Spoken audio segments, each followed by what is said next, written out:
bonjour à vous tous et à vous toutes. Madine 36 et plus particulièrement Berry, car historiquement le terroir est tout de même bien identifié sur le Berry, ça veut dire l'Indre et le Cher. C'est vrai, nous avons une démarche de consolider des entreprises qui seraient intéressées pour vendre leurs produits sous la bannière du Berry. Alors nous commencerons par l'agroalimentaire, car on sait bien que les gourmands aiment bien se rassembler. Et puis nous avons de beaux fleurons de l'agroalimentaire dans l'Indre et dans le Cher. Tribala est très intéressé, Michel Crémer est très intéressé. Donc nous avons des locomotives sur lesquelles nous allons pouvoir nous appuyer. Mais nous, notre ambition, c'est de greffer parallèlement ou conjointement à ce socle agroalimentaire les industries. Nous avons des filières industrielles en Berry, que ce soit l'aéronautique, que ce soit l'armement. Nous avons énormément de sous-traitants et donc c'est voir beaucoup plus large et rajouter une troisième marche avec les métiers d'art. Car nous avons dans le Berry des entreprises qui ont été labellisées patrimoine vivant, avec des savoir-faire ancestraux, des niches sur le marché telles que la tuilerie de la Lorne, telles que à Verneuil-sur-Igneray, les poteries. Eh bien, nous voulons agréger sous cette marque Berry toutes ces filières. Et c'est une très très bonne chose. Hein. Je rappelle qu'il y a des choses qu'on ne sait pas. Par exemple, tout dernièrement, j'étais dans un magasin à Paris et il y avait une dame qui prenait les produits Harris. Et cette dame s'est aperçue, et c'est une histoire vraie, qu'il y avait marqué Châteauroux derrière en regardant un petit peu le paquet. Et la dame était de la Châtre. Donc ça lui a fait plaisir et je pense que depuis, elle doit prendre ces produits-là. Donc ça, c'est sûr que c'est un de nos fleurons. Mais vous avez raison aussi pour tout le côté du patrimoine, de notre histoire. Ça, c'est quelque chose effectivement à développer. Je pense qu'il faut éveiller chez les gens ou réveiller chez les berrichons cette fierté d'appartenance. Oui, mais alors pourquoi justement on a l'impression que le berrichon n'a pas cette fierté ? Pourquoi est-ce qu'on le sent plutôt fermé lorsque, moi je sais, plusieurs fois quand je suis sur le terrain et qu'on dit aux gens, mais qu'est-ce que vous avez dans votre Berry ? Oh, bah vous savez, nous on n'a pas grand-chose dans la Rhin. Hein. Mais c'est dommage parce qu'il y a tout ici quand même. Oui. Alors, nous sommes un territoire à majorité rurale et les ruraux sont toujours des gens extrêmement discrets, des gens qui ne parlent pas quand ça va bien, mais non plus quand ça va mal d'ailleurs. Donc ce sont des gens qui mènent leur petit bonhomme de chemin sans qu'on parle d'eux. Et le fait de créer cette marque Berry, qui va être poussée par des industriels, va mettre en lumière. Et c'est là la difficulté, il ne faut pas les effrayer.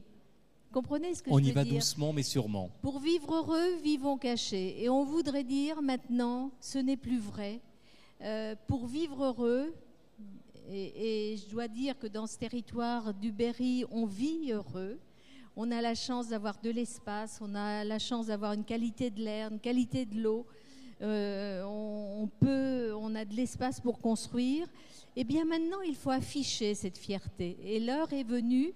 Et on se rend compte que dans les mentalités, lorsque nous parlons de ce rassemblement du Berry, du Madine 36, eh bien, les gens écoutent, il y a un écho. Donc, j'espère, tout au moins pour nous et les partenaires avec lesquels je travaille, nous lancerons la marque Berry lors de la soirée du top des entreprises au mois de décembre à Equinox.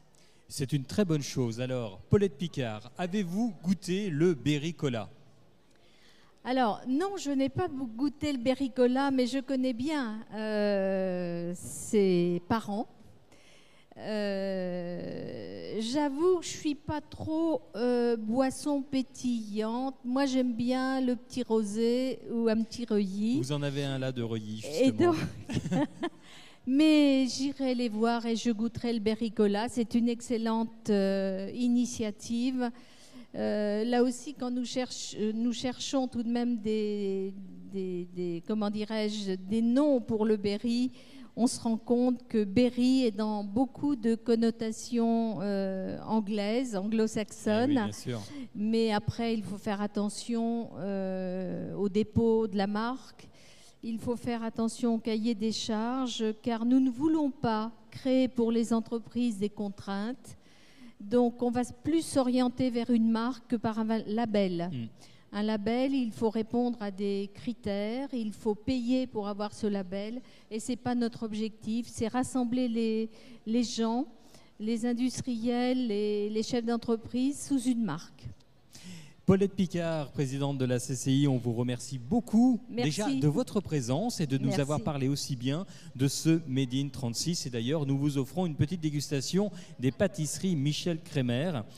Parce que Michel, il faut quand même savoir qu'il y a quelques années, moi je me souviens, je faisais une émission de radio gastronomique et culinaire avec un certain Denis Hervier. Et on recevait Michel comme ça dans nos studios. Et puis il était tout penaud, il ne disait rien. Et aujourd'hui, Michel Crémer se retrouve dans tous les grands hôtels de plusieurs étoiles, voire des 4, des 5 étoiles, dans la plupart des hauts lieux de notre pays, d'Europe et même du monde. Tout à fait. Et j'ai le plaisir de rencontrer Michel presque de façon hebdomadaire. Et c'est un gourmand parce que je crois que pour faire un métier, il faut aimer son métier. Et c'est un gourmand, moi j'adore cuisiner et on échange pas mal de recettes car il a toujours cette quête de retrouver des saveurs, de retrouver l'authenticité. Et souvent l'authenticité, en fait, ce sont les gâteaux que l'on fait à la maison. Oui. Et puis de les mettre en process industriel, ça c'est un tour de force. Et on doit dire, c'est une très belle réussite industrielle. Ah oui, ça là-dessus, c'est une véritable réussite. Et d'ailleurs, le dôme noisette et le dôme chocolat, si vous ne les avez pas goûtés, ils sont excellents. Et oui, vous n'en aurez pas. Et si, alors vous pouvez venir les goûter justement ici, dans le showroom. Merci Paulette Picard et à très bientôt.